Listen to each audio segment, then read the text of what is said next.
हम लोग जानते हैं कि हमें गंगा दशहरा का त्योहार कैसे मनाना चाहिए। तो please welcome back to my channel. मैं सुजाता जौहरी आप लोगों का अपने यूट्यूब चैनल पे स्वागत करती हूँ। तो जो लोग मेरे चैनल में नए होंगे, मेरे चैनल को लाइक कर लीजिएगा और सब्सक्राइब कर लीजिएगा और बेल आइकन बटन को प्रेस कर दीजिएगा ताकि मेरा नोटिफिकेशन आप लोगों तक सबसे पहले पहुँच सके। तो आइए आज हम लोग देखते हैं कि हमें घर पे ही गंगा जी की पूजा कैसे करनी चाहिए। यदि हम गंगा नदी में नहाने स्नान करने कहीं नदी शिवालय नहीं जा सकते हैं तो हमें घर पे ही अपने नहाने के जल में गंगा जल डाल करके स्नान कर लेना चाहिए। और उसके बाद देखिए किस तरह से हमें गंगा जी की पूजा कर लेनी चाहिए यदि हम कहीं बाहर नहीं जाने पाते हैं तो इस तरह से हमें एक पीढ़ा लगा लेना है और उसके ऊपर पे हमें पीला कपड़ा बिछा देना है। उसके ऊपर थाली में हमें गंगा जी को विराजित कर लेना है। तो गंगा जी को विराजित करने के लिए देखिए मैं एक थाली ले आप कोई भी थाली फूल का स्टील का गहरा थाली ले लीजिएगा और उसमें इस तरह से गंगा जल मिला करके जल भर दीजिएगा और उसके बाद से हमें उन्हें सजा देना है। तो मैं ये चंदन और रोड़ी से इस तरह से सजा दे रही हूँ। और उसके बाद पूजा शुरू करने के पहले हमें एक दीपक जला करके रख लेना है। उसके बाद से हमें पूजा शुरू करनी है। तो गंगा दशहरा क्यों मनाया जाता है? तो इस दिन गंगा जी का पुनर्जन्म हुआ था, इसलिए हम लोग इस दिन गंगा दशहरा का त्योहार मनाते हैं। और इस दिन मुख्य रूप से हमें शंकर पार्वती की पूजा करनी होती है। तो गंगा जी को देखिए इस तरह से हमें सजा देना है, जैसे कि छोटे छोटे फूल तोड़ करके उसमें डाल दीजिए, रोड़ी अबीर गुलाल सब डाल दीजिए तो कलरफुल गंगा जी दिखने लगेंगी। ऐसे कि गंगा जी को इस सजा देने के बाद से हमें पूजा करना है। तो हमें 3 बार इस तरह से आचमनी कर देना है। घर पे कर रहे हैं तो इस तरह से हमें करना है। और यदि आप गंगा जी में नहाती हैं तो वहां तो हमें गंगा जी के किनारे थोड़ा सा रेत जमा करके उसके बाद से हमें पूजा करना होता है। तो हाथ जोड़कर हमें भगवान से बोलना है, गंगा मैया से, कि हे गंगा मैया, मैं आपकी पूजा करने जा रही हूँ, आप इसी थाली में विराजित होइए और मैं आपकी पूजा करूंगी। इस तरह से बोल करके हमें गंगा जी की पूजा करनी है। तो हमें लाल फूल चढ़ा देना चाहिए। उसके बाद हमें गंगा जी को सिंदूर लगा देना चाहिए इस तरह से, और सिंदूर लगा करके हमें अपने मांग में भी सिंदूर लगा लेना चाहिए। और इस तरह से हमें गंगा जी की पूजा करनी चाहिए। आप कुछ भोग प्रसाद चढ़ाना चाहे घर में है तो आप वो भी चढ़ा सकती हैं।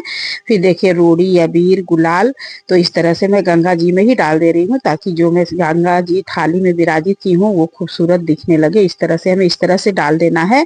और यदि आप किसी नदी के किनारे नहाती हैं तो फिर वहां पे आप जो बालू का ढेर लगाएंगी उनकी पूजा कर दीजिएगा गंगा जी के नाम से। और गंगा जी में हमें 1 दीपक 5 दीपक आपकी जितनी जो हो आप गंगा जी में दीपक जला करके बहा दीजिएगा। तो हम लोग दोना में दीपक जला करके गंगा जी में डालते हैं। और ये देखिए यहाँ थाली है तो थाली में 5 दोना कहाँ अटेगा, इसलिए मैं पीपल के पत्ते में 5 बाती जला करके गंगा जी में जला दी हूँ। इस तरह से हमें गंगा जी की पूजा करनी होती है। तो साल 2025 में गंगा दशहरा कब है? तो साल 2025 में गंगा दशहरा आपका 5 जून दिन बृहस्पतिवार को पड़ रहा है। तो इस तरह से हमें गंगा जी की पूजा कर लेनी चाहिए और फिर हमें उनकी कथा सुन लेनी चाहिए। और फिर हमें देखिए ये पीपल के पत्ते पे मैं 5 बत्ती जला करके और इन्हें गंगा जी में विराज को आप 5 दीपक में, यदि गंगा जी में नहाती हो तो 5 दीपक जला करके बहा दीजिए। या तो फिर दोने में जो पत्तल का दोना आता है उसमें भी आप दीपक लेकर के गंगा जी में बहा सकती हैं। तो मैं यहाँ देखिए आप लोगों को इस तरह से वीडियो दिखा कि यदि जो लोग गंगा जी स्नान करने नहीं जाने पा रहे हैं वो लोग इस तरह से घर पर गंगा जल डालकर स्नान करें। और फिर उसके बाद इस विधि से हमें गंगा जी की पूजा कर लेनी चाहिए।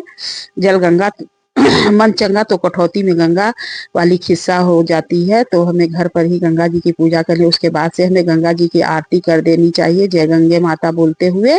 और इस दिन हमें शिव पार्वती की भी पूजा करनी चाहिए। इसलिए गंगा पूजन करने के बाद से हमें शंकर जी और पार्वती जी की भी पूजा करनी चाहिए। आपके घर में यदि शिवलिंग है या तो फिर शिव परिवार है तो आप उनकी पूजा जरूर से कर लीजिएगा। ऐसे तो सभी लोग डेली पूजा करते होंगे, जो लोग पूजा करते हैं, और नहीं करते होंगे तो भी उस दिन हमें शंकर जी की पूजा जरूर से करनी है। यदि घर में नहीं है तो आप मंदिर में जाकर के पूजा करिएगा, लेकिन करिएगा जरूर से। तो देखिए हमारे घर में ही शिवलिंग है, मैं उन्हीं की पूजा इस तरह से कर दी हूँ, उन्हें जल से स्नान करा करके गंगा जल से। और फिर उसके बाद से हमें गंगा जी का अवतरण शंकर जी के जटा से ही हुआ है।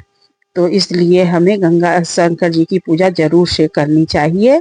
तो इस तरह से हमें गंगा पूजन घर में अपने घर में साधारण विधि से करनी चाहिए। तो आप लोगों को मेरा वीडियो कैसा लगा? अगर आप लोगों को मेरा वीडियो जरा सा भी अच्छा लगा होगा तो प्लीज़ लाइक कर दीजिएगा, कमेंट कर दीजिएगा एवं शेयर कर दीजिएगा।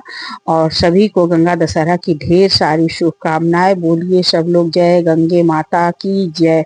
और उसके बाद से जब हमें गंगा जी की पूजा कर लेनी है तो शाम के टाइम में, दिन भर वैसे छोड़ दीजिए, शाम के टाइम में हमें उस जल को ले जाकर के किसी पौधे में डाल देना है। उसे इधर उधर नहीं फेंकना है। तो इस तरह से देखिए पौधे में डाल दीजिएगा ताकि पैर ना लगने